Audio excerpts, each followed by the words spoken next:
আসসালামু আলাইকুম ভিউয়ার, চলে এলাম আমরা বাদামের খেতে। বাদাম শুধু খালি নষ্ট নষ্ট। আসসালামু আলাইকুম। আসসালামু আলাইকুম। ওয়ালাইকুম সালাম। বাবাজি, আপনার বাদাম কেমন হচ্ছে? বাদাম খুব ভালো হয়নি বা। দেখি একটু গাছটা ছাড়েন।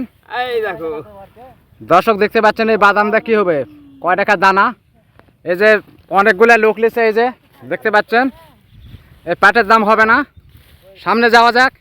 এখানে আমাদের একটা বাবাজি জামাই আছে, দেখা যাক।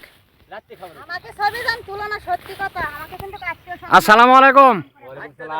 বাবাজি, আপনার বাসা? এই যে বাদাম তুলেছেন, এনে আপনার কে হয়? এই যে যার ভেঙে বাদাম তুলেছেন, আধার পূর্ণ হয়। এই বাদাম আলা কে হয় আপনার? আধারিত বাদাম। আবার ওর বাপের সাথে সাক্ষাৎকার নিলাম। মামা শহর হয়। তে মামা শহর আপনার খাবার টাবার দেয় দিবে না? না মিছা কথা বলেছেন? না না, খাবার দিবে। আপনার একটা ঠ্যাং নাই দেখেছি, খোঁড়ায় খোঁড়ায় হাঁটিচ্ছেন। হ্যাঁ, ঠ্যাং নাই তো। বাদাম কেমন হচ্ছে বাবাজি?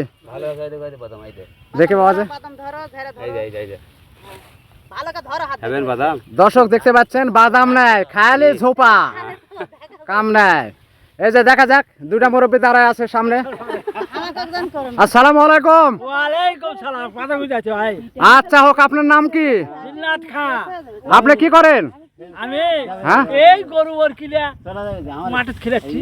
ও তাই না? ও আচ্ছা, বুঝতে পারছি। তাহলে আপনি বাদামের মালিক না? না, আমি মালিক না, আমি গরু ওর মালিক। ও তাই নাকি? আচ্ছা দর্শক দেখা যাক, এই যে আর একটা মুরব্বী ছাতিলে আছে, দেখা যাক। মুরব্বী, আপনার বাসা কোথায়? এই যে দৌড়াচ্ছেন কেন? আপনাকে ধরা পড়ছেন নাকি? দর্শক দেখা যাক, আর পিছনে যাচ্ছে থাকবো আমরা। এই যে ছাতির তলে কি হয় দেখা যাক। মেয়ে মাছটা ছেলে মাছ আপনাদের দেখানোর চেষ্টা করি। দেখা যাক। সাপের মতন মারিচ্ছে ভাই, দেখতে পাচ্ছে। ভন্ড ভন্ড ভন্ড। এই যে দেখতে ছাতিটা মারবা যাচ্ছে। হ্যাঁ দেখছেন, দুই আছে। দর্শক আপনারা ভিডিওটি ভালো লাগলে সাবস্ক্রাইব করবেন, লাইক করবেন, শেয়ার করবেন, কমেন্ট করবেন। এই যে দেখছেন।